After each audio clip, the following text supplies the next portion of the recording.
Welcome to another video on transmission lines in general. In our previous series, we have looked at short and medium transmission lines.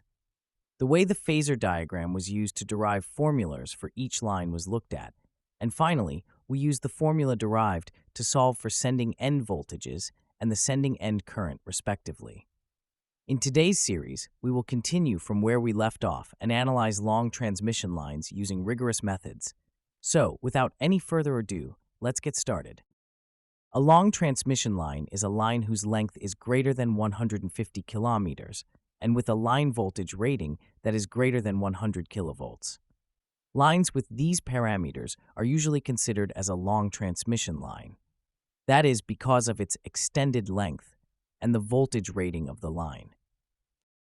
Again, it's a well-known fact that in short and medium transmission lines, lines constants, which are resistance, inductance, and capacitance, are usually lumped either at the receiving end or at the center, as in nominal T, or at both ends. That is, at the sending end and receiving end, as in nominal pi. However, reverse is the case when it comes to long transmission lines. That is because in long transmission lines, line constants such as resistance, inductance, capacitance, and conductance are usually uniformly distributed over the entire length of the line.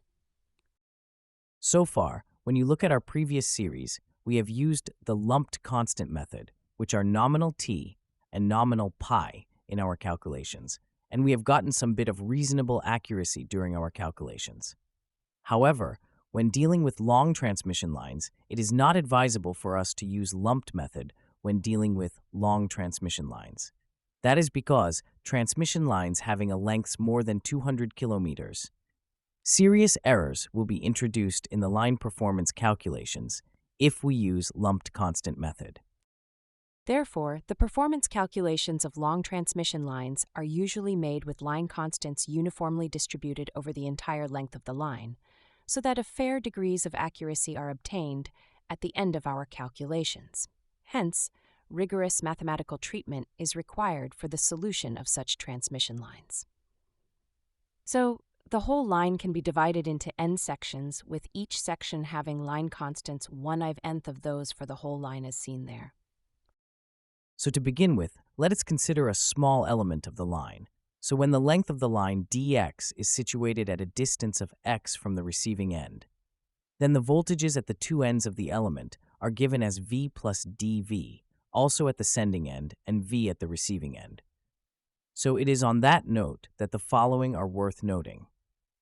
Let Z equal the series impedance of the line per unit length, Y equal the shunt admittance of the line per unit length, and V equal voltage at the end of the element towards the receiving end, V plus dV equal voltage at the end of element towards sending end, I equal current leaving the element dx, I plus di equal current entering the element dx.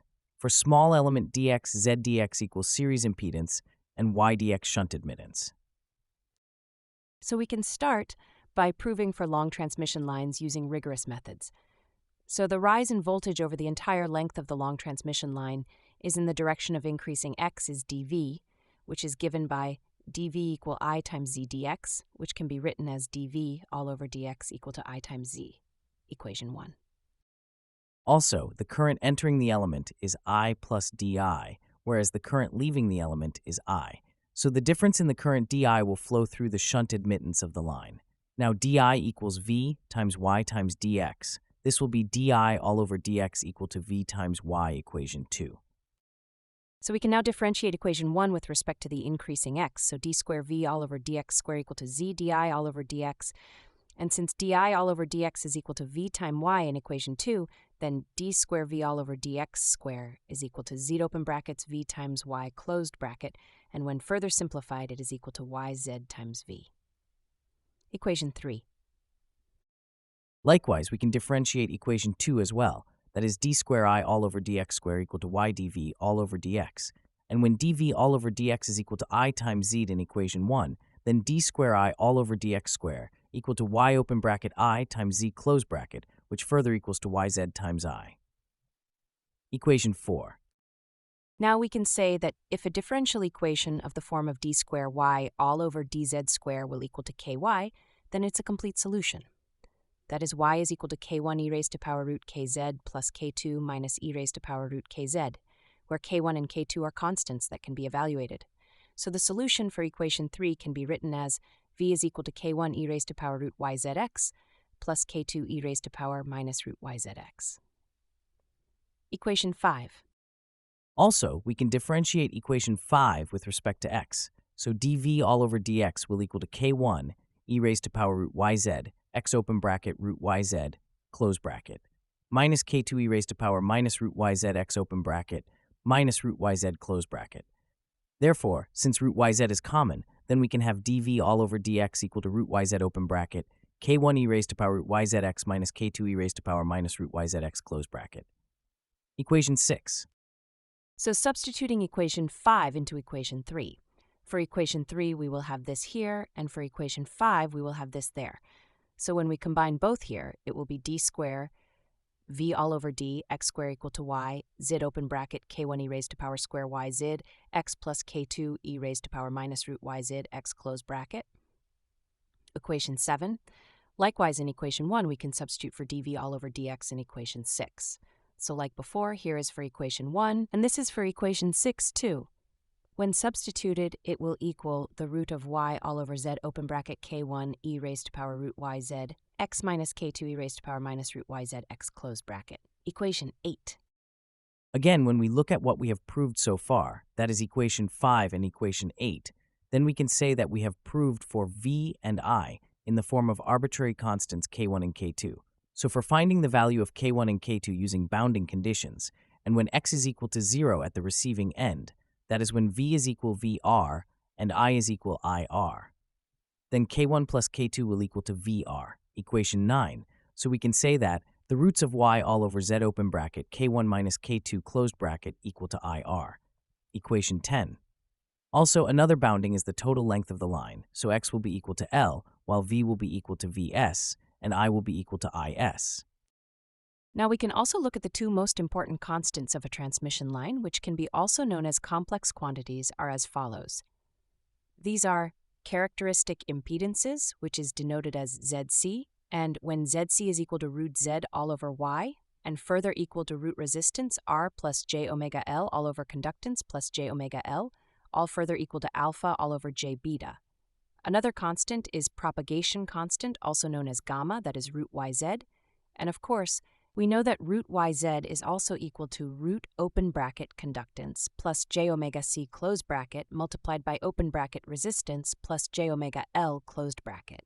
All these will equal to root alpha plus beta. Again, alpha is also known as the attenuation constant, while beta is known as the phase constant.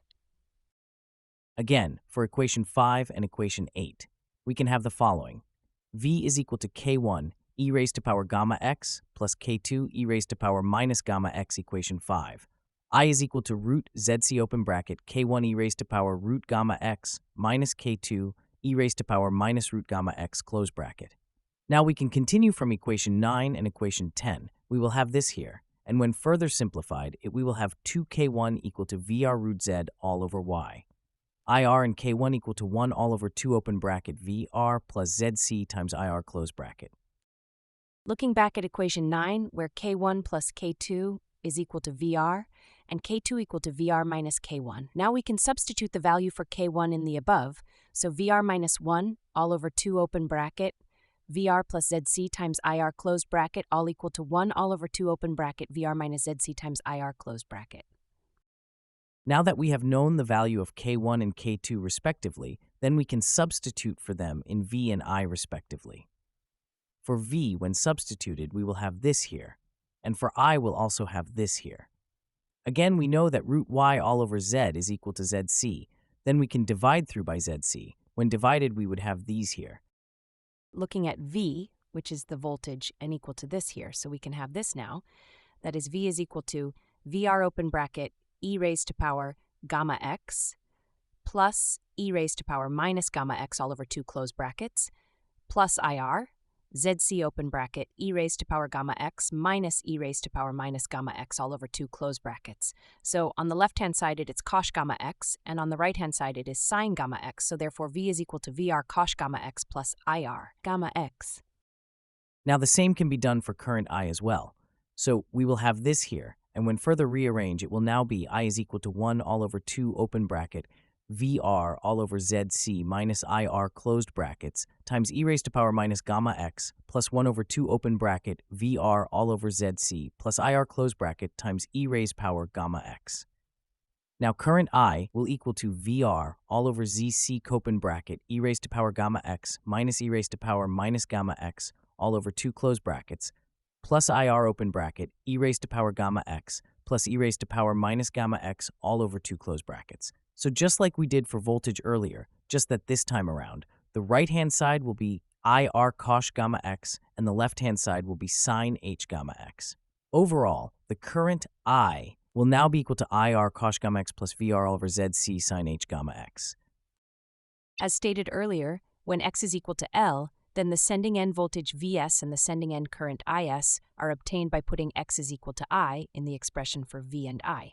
So our equation will now be, for the sending end voltage Vs is equal to VR cos gamma L plus IR ZC sine h gamma L, and the sending end current Is is equal to IR cos gamma L plus VR all over ZC sine h gamma L. And that is it for this series. In the coming series, we will be using the formula that is derived here to solve for the sending end voltage Vs and the sending end current Is of a long transmission line using rigorous method. So, until then, peace.